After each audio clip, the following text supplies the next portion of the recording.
अस्सलाम वालेकुम नाज़रीन। उम्मीद करता हूँ कि आप सब लोग खैरियत से होंगे।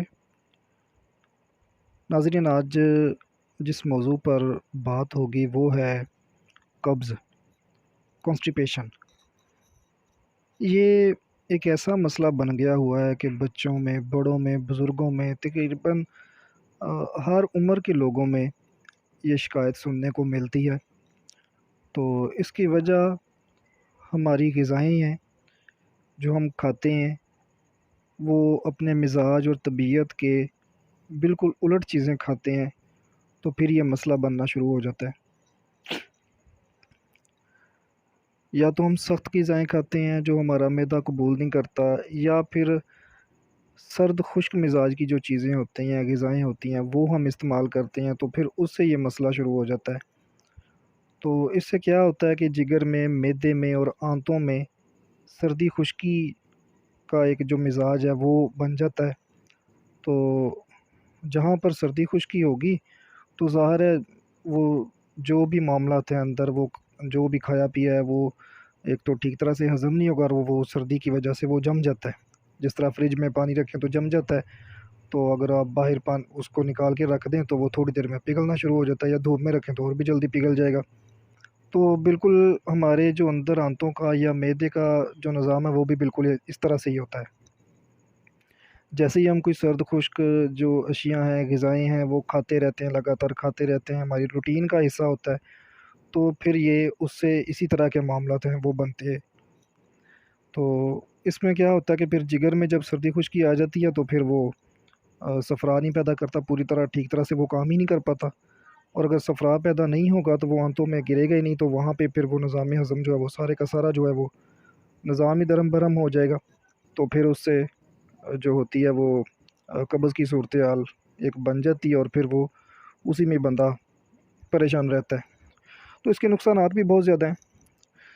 तो बिला वजह की जो इसमें जो गुबारात होते हैं, फिर वो दिमाग को चढ़ते हैं, परेशानी का बायस, डिप्रेशन, जिस्म के निचले हिस्से का ठीक तरह से काम ना करना, तबीयत में सुस्ती, काहिली, ख़ास तौर पे पिंडलियों में दर्द रहना, साँस का फूलना, तो ये सारी की सारी कब्ज़ की अलामात की जो हैं इसकी वजह से होती हैं। तो आम एक बहुत ज़्यादा मशहूर मुहावरा भी है कि कब्ज़ जो होती है वो 100 बीमारियों की माँ होती है, 100 बीमारियों की जड़ होती है ये। तो ये बिल्कुल हकीकत है, इससे बहुत सारी बीमारियाँ जन्म लेती हैं। तो कुछ लोगों को तो इस कदर सख्त और पुरानी कब्ज़ रहती है, और कुछ ऐसे मरीज़ भी होते हैं कि जिनको एनीमा करने की ज़रूरत पड़ जाती है। वो उनको बिल्कुल भी वो स्टूल पास कर ही नहीं सकते, तो फिर उनको एनीमा करवाना पड़ता है जाके हॉस्पिटल में।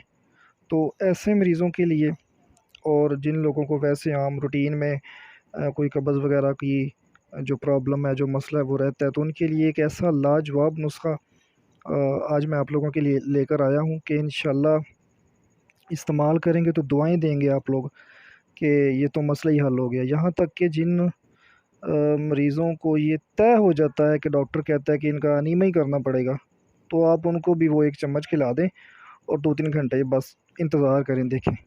तो फिर वो एकदम उससे वो पतले पखाने करेगा, तो उसका मसला जो है वो हल हो जाएगा। तो बाकी आम लोग जो होंगे उनके लिए मैं खुराक अभी बताऊँगा नुस्खे के साथ कि वो किस तरह से, कितनी और किस वक़्त इस्तेमाल करें। तो इसके लिए सादा सी चीज़ें हैं, मैं वो आपको बताता हूँ, आप लोग नोट कर लें और उसको इस्तेमाल करें। इंशाल्लाह ये समझ लें कि कब्ज़ का पूरी ज़िंदगी ही ख़ात्मा हो जाता है इससे। अच्छा, कुछ लोगों का ये ख़्याल होता है कि हम लोग एक बार 2-4 बार 1 हफ़्ता 10 दिन मेडिसिन खा लें, तो पूरी ज़िंदगी उसका असर रहे। ऐसा नहीं होता।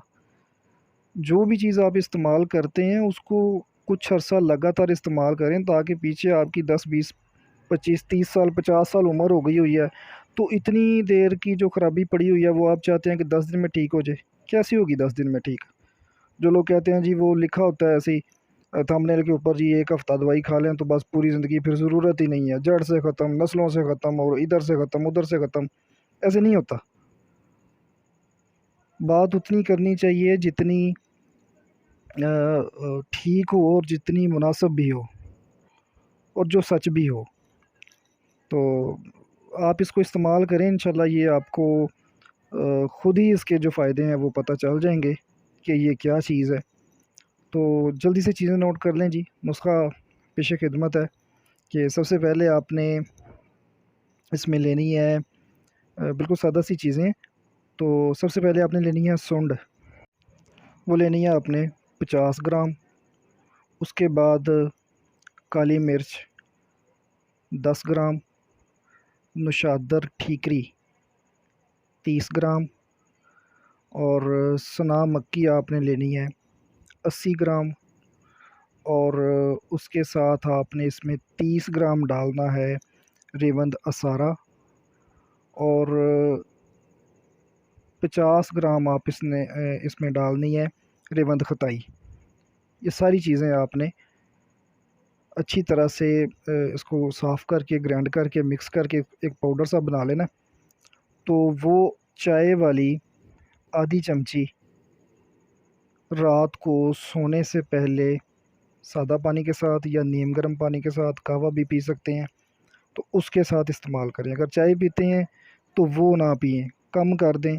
अगर दिन में 2-4 बार पीते हैं तो एक बार पी लें या फिर छोड़ दें तो वो ज़्यादा बेहतर है। क्योंकि वो भी कब्ज़ का बाइस होती है और उससे भूख भी ख़त्म हो जाती है।